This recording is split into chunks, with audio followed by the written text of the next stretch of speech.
Добрый вечер. Вы смотрите программу «Якутия в деталях». Что такое 950 миллионов рублей? Ну, на самом деле, в Ставрополье в минувшем году столько денег отправили на улучшение системы образования. В Новосибирске на эти средства обещают прорыть новый туннель для линии метро. А вот в Якутске в прошлом году столько похитили денег мошенники. О том, как не попасться в лапы тех, кто находится по ту сторону экрана или на том конце провода, сегодня и пойдет наша беседа с гостями студии. Добрый вечер.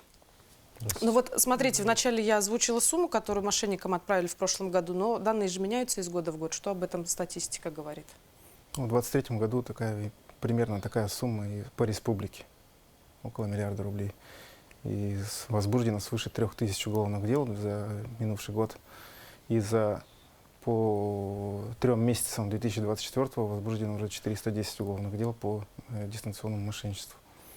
А ведь есть же и понятие такое в криминалистике, как портрет жертвы. Вот обычно принято считать, что попадаются пенсионеры, люди, которые не очень грамотны в каких-то цифровых технологиях, но становится известно, что наоборот же люди трудоспособного населения попадаются чаще всего на уловку.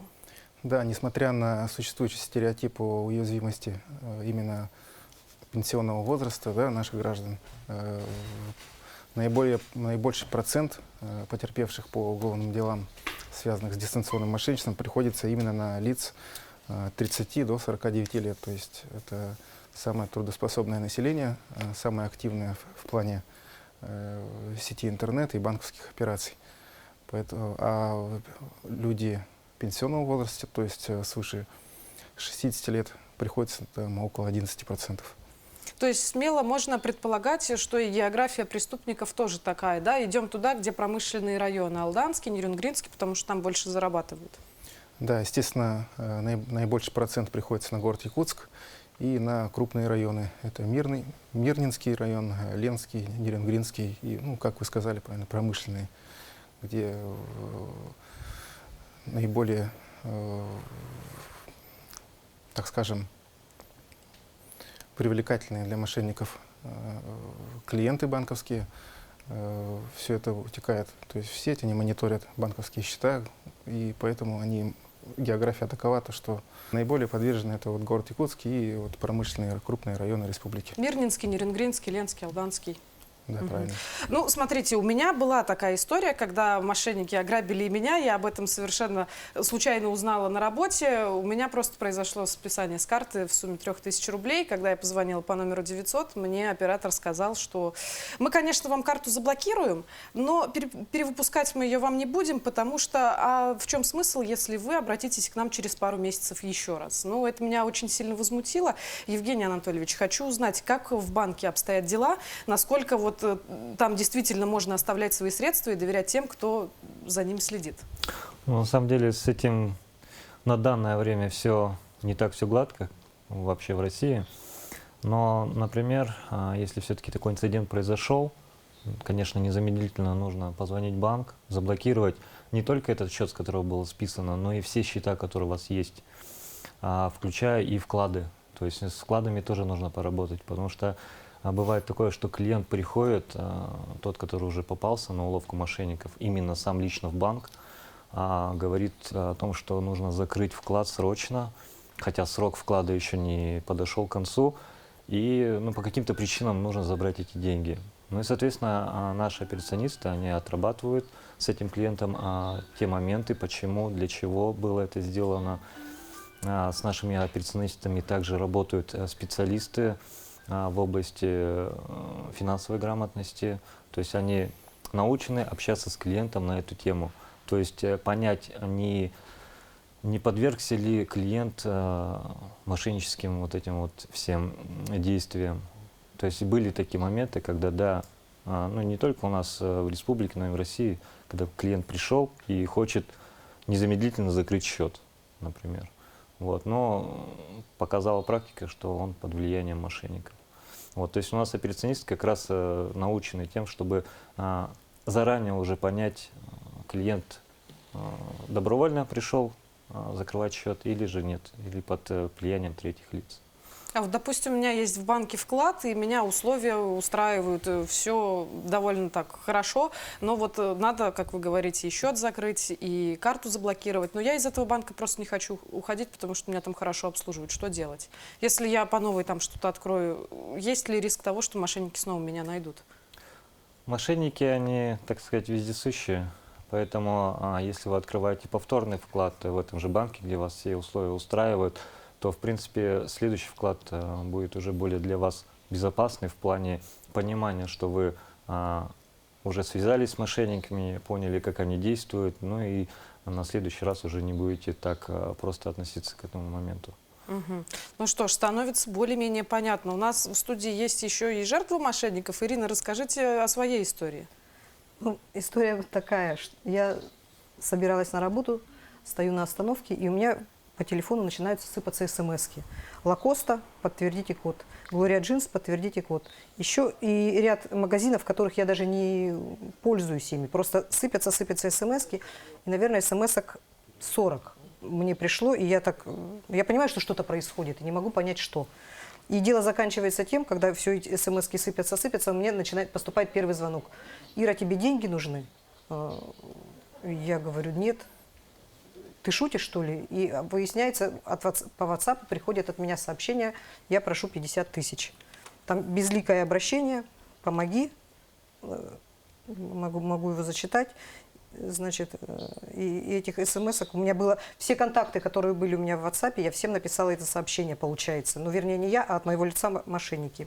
Привет, неудобно обращаться с таким вопросом. Есть возможность занять 50 тысяч до завтрашнего вечера? Ну и, соответственно, люди дальше стали реагировать, они мне стали звонить. Я успевала только отвечать на звонки, и я вместо того, чтобы идти на работу, я побежала домой. Тут мне одна знакомая позвонила и говорит, сколько денег надо? Я говорю, не надо ничего. Я говорю, подскажи, что делать-то? Я говорю, оно сыпется и сыпется. Она говорит, звони в полицию. Я позвонила сразу в полицию. Пришла домой, ко мне пришел участковый, мы составили заявление, а у меня в это время телефон живет своей жизнью. Мелькает, как в титрах WhatsApp, я не могу ни остановить, ничего сделать. Ну и только успеваю еще поднимать трубку и говорить, денег не надо, это не я, денег не надо, это не я, это мошенники. Вот часа 2, наверное, но не меньше точно. Я отвечала только на звонки, что денег не надо, денег не надо. Потом как-то утихло, и мы, естественно, по компьютеру открыли вторую версию WhatsApp, я его полностью удалила. И стала восстанавливать, и уже оттуда стала писать всем людям, которым я писала «дай деньги», уже от своего лица я стала отправлять рассылки, что денег не шлите, меня взломали мошенники. Вот это было так. Михаил Петрович, насколько часто такой сценарий встречается? Ну, такой сценарий встречается не то чтобы часто, но в практике происходит такое. В основном все равно наиболее распространенный способ – это путем представления сотрудниками государственных органов, МВД, ФСБ, Финмониторинг, Нацбанк и перевод на так называемые безопасные счета. Взлом WhatsApp, госуслуг фиксируется вот у нас 23-24 года.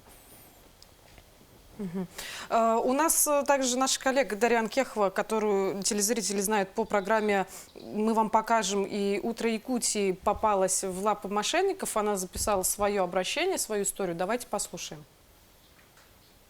Я находилась дома, занималась домашними делами, и, собственно, ко мне стали приходить изначально СМС-сообщения с различных магазинов, на которых я никогда не была зарегистрирована, или я даже не посещала эти магазины. Затем приходили различные СМС-сообщения с кодом подтверждения на покупку тех или иных пакетов. Ну, допустим, там операционная система какая-то была, какие-то сайты знакомств. То есть приходили конкретно код подтверждения. И пришло 38 сообщений одновременно. Я, испугавшись этого, просто взяла и отключила телефон. Но я подумала, ну раз я не захожу в СМС-сообщения, раз я не перехожу ни по каким ссылкам, со мной ничего не случится. И это была моя, наверное, ключевая ошибка, потому что, включив телефон минут через 20, я узнала, что в нем уже от моего имени переписываются через мессенджер WhatsApp. Сообщения шли просто, знаете, со скоростью света. было очень много сообщений, которые приходили одновременно, то есть обрабатывался не один человек, а обрабатывалось сразу, примерно 10 человек одновременно, к примеру, да. Соответственно, я не сразу поняла, что происходит, ко мне стали поступать звонки, я в панике стала первым делом защищать свои денежные средства, то есть я позвонила в Сбербанк и заблокировала свои счета. После того, как я позвонила в Сбербанк, следующая идея у меня была позвонить в Мегафон, дабы Мегафон мне отключил услуги, я не знаю, интернет или еще что-то. Мегафон сказал, что мы не имеем к этому отношения, выясняйте все с WhatsApp мессенджером. Соответственно, я пыталась найти горячую линию WhatsApp, не смогла ее найти, потому что, оказывается, это нереально. Ну и, собственно, здесь я потеряла очень много времени, но я не понимала, где происходит общение. Позже я обнаружила, что все общение, которое было с моими контактами, оно происходило в архиве. То есть мошенники, они перевели все эти переписки в архив. И, соответственно, там без звука, без каких-то оповещений они переписываются. Ну, смотрите, сценарий-то получается похоже. Тоже переписка шла через WhatsApp, тоже поступали смс-сообщения. А вот у вас тоже было в архиве потом все это или как? Я даже в архив не заходила. У меня телефон жил своей жизнью. У меня мелькало это все как в титрах. Я не могла даже ткнуть пальцем. Я единственное как-то ткнула пальцем в статусы. В статусе я смогла все-таки написать «Меня взломали, деньги не шлите». И как он у меня улетел, этот статус, я тоже не поняла. У меня телефон просто жил своей жизнью. И, потом уже остановили это более-менее, когда подключили к компьютеру.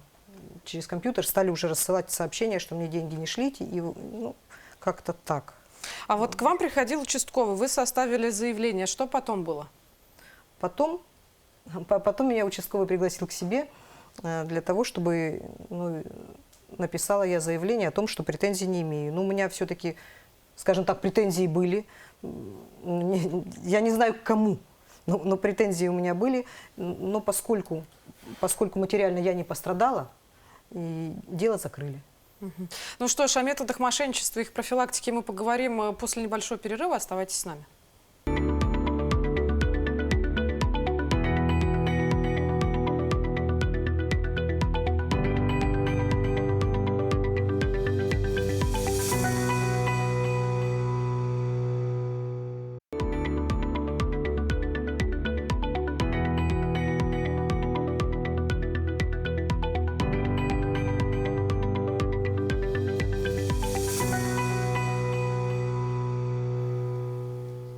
Вы смотрите программу «Якутия в деталях». Добрый вечер. Мы продолжаем говорить о кибермошенничестве. До ухода на перерыв мы выяснили, как мошенники орудуют, в каких городах и какой есть усредненный портрет жертвы.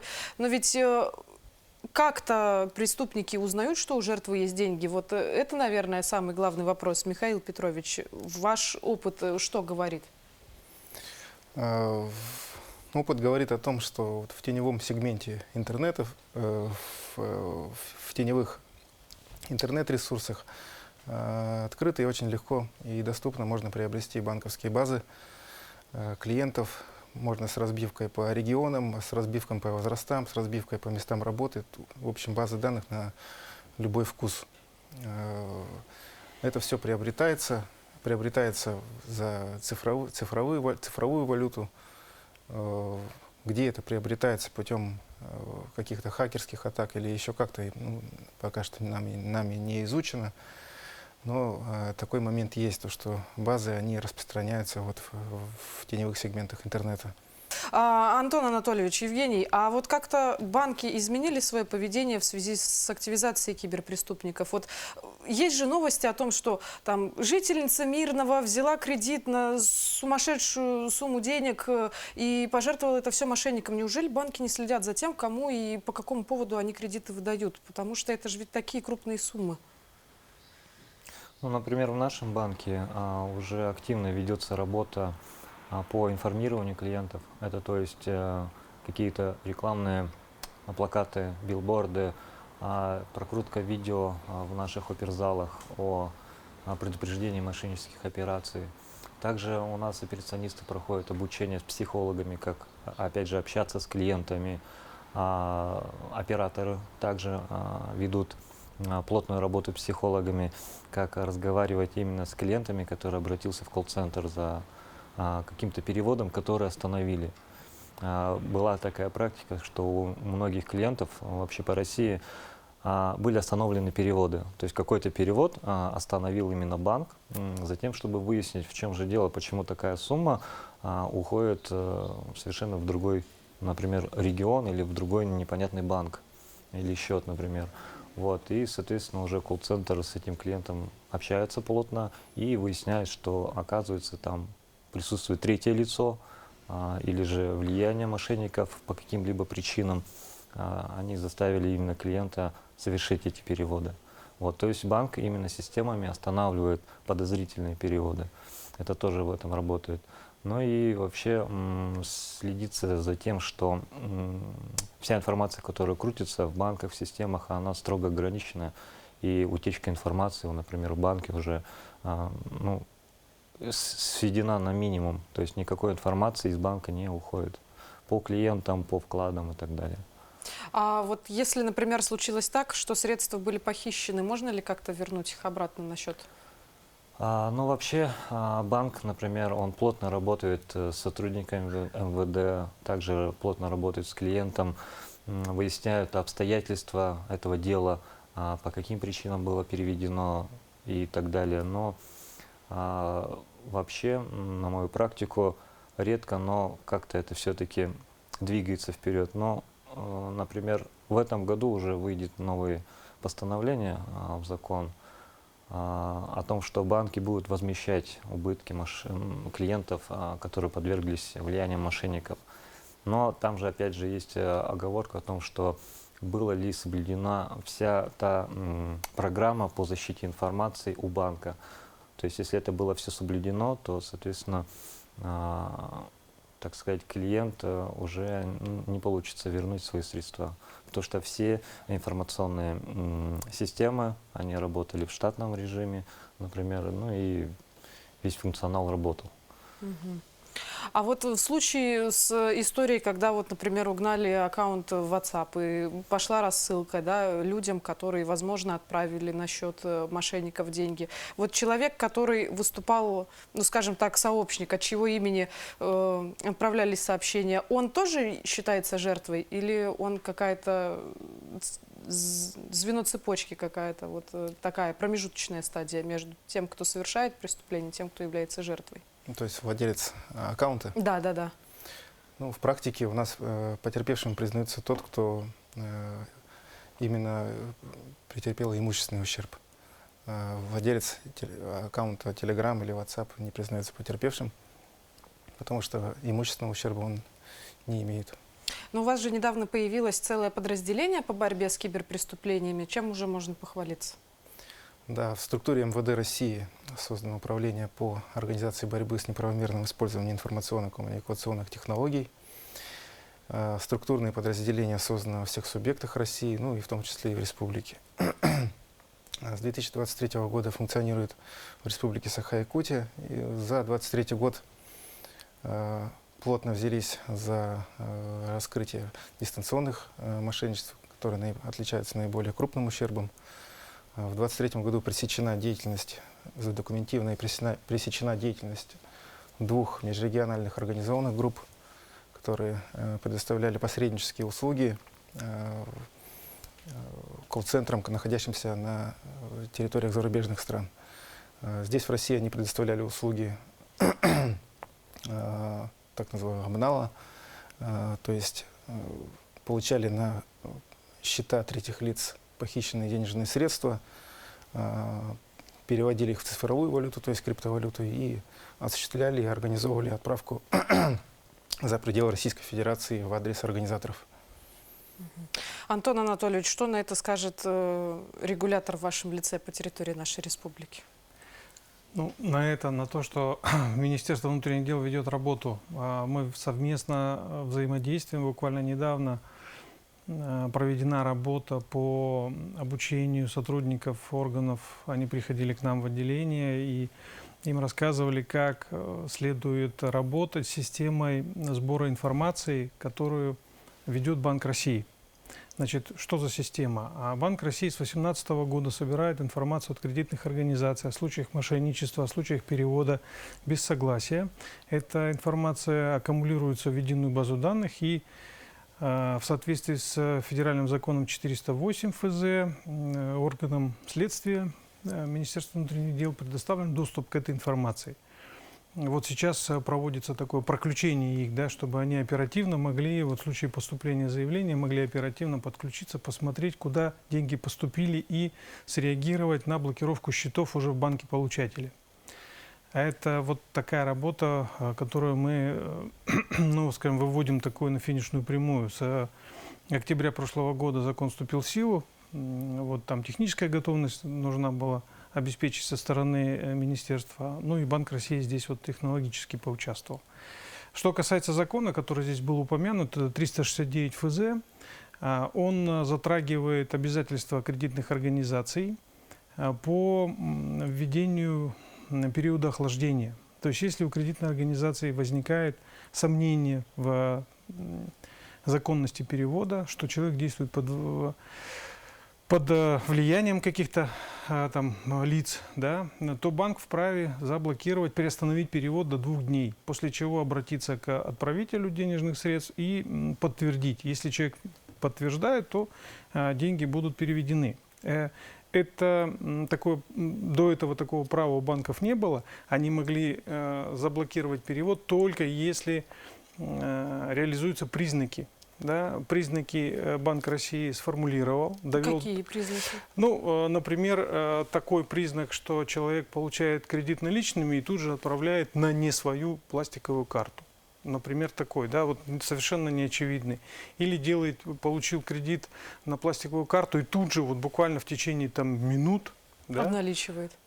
либо обналичивает, либо переводит на чужую карту. Да? То есть он идет в банк, открывает кредит, получает кредитную карту и тут же переводит мошеннику. Вот такие вот схемы, они в явном виде. Вот здесь хотелось бы отметить, да, вот наш потерпевший, который такое принял решение поучаствовать в передаче, не каждый рискнет. Вот. Но очень хорошо, что вы написали заявление и обратились в правоохранительные органы, а также в кредитную организацию. Почему хорошо? Потому что сведения вот об этих телефонах, об этих пластиковых картах, на которые перевод, это удалось, вот мы разговаривали, из переписки удалось эти номера пластиковых карт достать, да, эти сведения попадут в эту базу данных. Да, в результате чего людям, которым принадлежат эти карты, они уже попадут в черный список, и их операции по этим картам будут ограничены банками. Если, значит, вот я начал рассказывать про федеральный закон, про его действия, да, значит, там как это все будет выглядеть. То есть при осуществлении операции банк видит сомнительность операции, он ее приостанавливает, после чего связывается с клиентом. Если клиент подтверждает, банк переводит. Если эта операция подпадает под определенные критерии, ну и на самом деле их там много, там целая методическая рекомендация выпущена, и они доведены 29 февраля этого года до кредитных организаций. В этом случае кредитная организация, у нее там как бы 2 сценария. Первое, если сведения есть только в базе данных Банка России, то кредитная организация вправе приостановить платеж. Да? Если сведения есть в базе данных Банка России, в том числе по обращению, по сведениям, полученным от Министерства внутренних дел, то банк обязан приостановить платеж. То есть здесь вот есть такое различие. В этом случае с клиентом проводится дополнительная работа, выясняются обстоятельства этого перевода.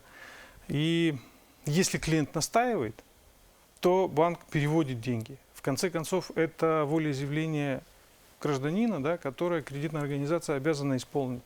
Но в этом случае с кредитной организацией ответственность за такой перевод снимается. Вот. Если же кредитная организация не выполнила вот эти проверки, то в этом случае, в случае обращения гражданина с заявлением в органы внутренних дел, банк в течение 30 дней обязан вернуть деньги. Надеемся, что вот эта практика будет способствовать совершенствованию антифрод-систем кредитных организаций, более такому тщательному проверке переводов, ограничению со стороны граждан. Потому что те случаи, которые рассказывают, вот у нас там, значит, пошел человек, взял большой кредит. Вот. В каждом конкретном случае надо смотреть. Почему пенсионерам дают кредиты? Потому что у пенсионера гарантированный государством доход. Да? Пусть он там, пенсионеры разные у нас есть, у кого-то большой доход, у кого-то не очень большой доход. Поэтому банк в данном случае смотрит, в каждом конкретном случае, банк работает индивидуально.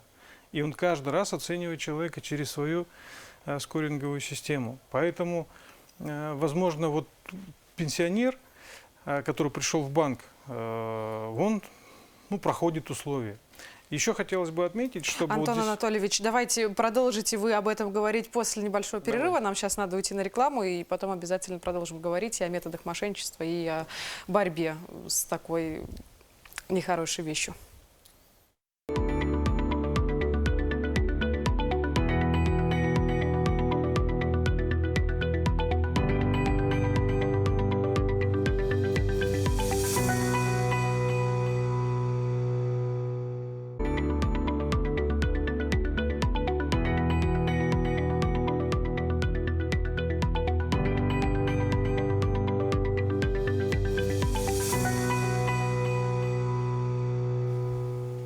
Вы смотрите «Якутию в деталях». Мы сегодня говорим о киберпреступлениях. Антон Анатольевич, до того, как уйти на небольшой перерыв, вы говорили о методах мошенничества, о том, как работают с пенсионерами.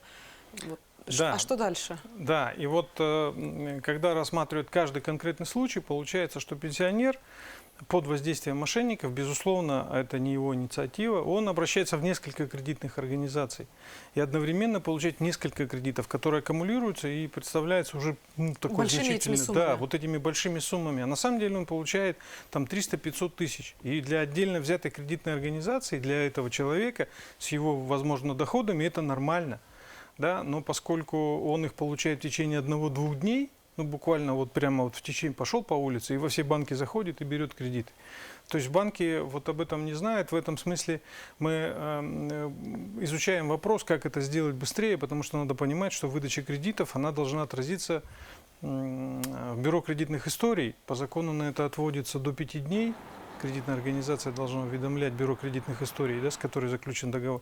А дальше это все должно поступать в центральное бюро, в центральный каталог кредитных историй, который ведет уже Центральный банк. То есть там такая Многоэтапная большая процедура. такая система сложная, да, которая вообще не видна отдельному человеку. Но она должна вот каждый кредит обслужить и все это учесть. Поэтому там есть определенные технические ограничения. Не удается вот так быстро сделать.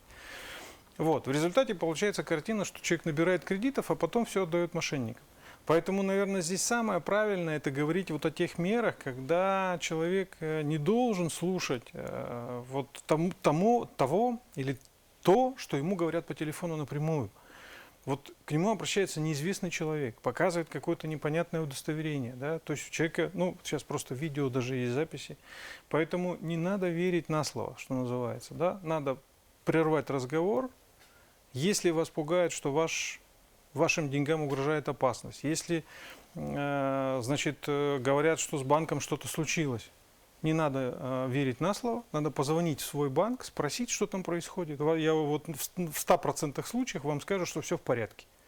Кредитные организации на сегодняшний день работают стабильно, за ними осуществляется соответствующий надзор и так далее. Вот, и тогда человек должен успокоиться и просто перестать общаться. То есть когда говорят о ваших деньгах, это на 99% мошенники. На 99%. Тогда давайте так. А если у нас сейчас с ходом развития технологий, назовем ее так, настала эпоха кибермошенничества, то как быть тем, кто совершает покупки в интернете? Можно я отвечу? Для покупок, например, в тех же маркетплейсах, которые уже широко развиты в интернете. Во-первых, если вы это часто делаете, заведите отдельную, например, банковскую карту, куда будете переводить ту сумму, которую хотите потратить на те или иные товары. А дальше не сохранять в браузере банковскую карту или логин и пароли, например. Мошеннику ничего не стоит, например, если он попал на ваш компьютер, ну, открыл доступ, да, на ваш компьютер. Ничего сложного нету зайти в браузер и в менеджере паролей уже посмотреть все те пароли, которые вы сохраняли в браузере, например. Также работать с тем, чтобы не переходить на подозрительные сайты. То есть осуществлять покупки и вообще посещать сайты, те, которые официальное название имеют. Ну, например, это что связано с покупками. Что связано, например, с общением с мошенниками, когда, например, поступает телефонный звонок от сотового оператора. В последнее время инциденты связаны с этим. Представляется сотрудником сотового оператора, сообщает о том, что у вас заканчивается договор на сим-карту, например, и нужно его срочно продлить, иначе номер ваш уйдет, ну, закончится, так сказать, да. Ну и, соответственно, человек, что он думает? Он думает, что я хочу сохранить этот номер, я хочу дальше с ним им пользоваться, и, соответственно, идет на контакт с этим мошенником. Что нужно сделать для того, чтобы подписать этот договор на продление сим-карт, той же самой? Вот. Ну и мошенник сообщает, мы вам вышлем СМС, вы его продиктуете, номер, который там будет указан, и это будет являться некой электронной подписью для подтверждения этого договора. Ну и, соответственно, уже человек диктует, мошенник попадает в личный кабинет сотового оператора. Ну, можно подумать, что в этом такого, в личный кабинет сотового оператора попал, да, мошенник, что он там может сделать, ну, снять небольшие средства, которые хранятся на счете. А нет, он настраивает там уже в личном кабинете переадресацию звонков. А через чат-бот он может настроить, ну, вообще через оператора настроить переадресацию СМС-уведомлений. Ну, отсюда следует то, что в любой личный кабинет того же магазина, других сервисов, тех же госуслуг, госуслуги, например, используют двойную аутентификацию. То есть вы не просто заходите на госуслуги, но еще через СМС подтверждаете, что вы — это вы. Ну и, соответственно, мошенник просто попадает туда. К вам уже СМС не придет, к вам уже робот не перезвонит, не продиктует тот код. Соответственно, все эти звонки, все СМС попадут напрямую к мошеннику на телефон за счет вот переадресации в личном кабинете сотового оператора. То есть сейчас уже не в моде у мошенников вот эти вот сообщения от имени начальника, когда, например, пишет человек, который в на моде Телеграме? был такой инцидент очень интересный в одной из организаций, ознакомился. Директор организации пишет по телеграмму сотруднику своему, бухгалтеру главному. Сотрудник смотрит, имя, например, Иванов Иван Иванович, та же самая аватарка, которая стоит в телеграме, и, соответственно, просит перевести на некий счет какую-то сумму. Ну и бухгалтер думает, ну, аватарка его, имя его, которое высвечивается, но не проверяет именно сам адрес в телеграме.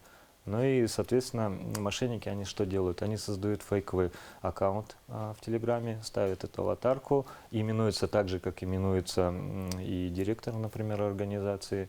И само это имя в Телеграме они подбирают примерно похожее, чтобы у сотрудника не возникли какие-то подозрения о том, что переводят.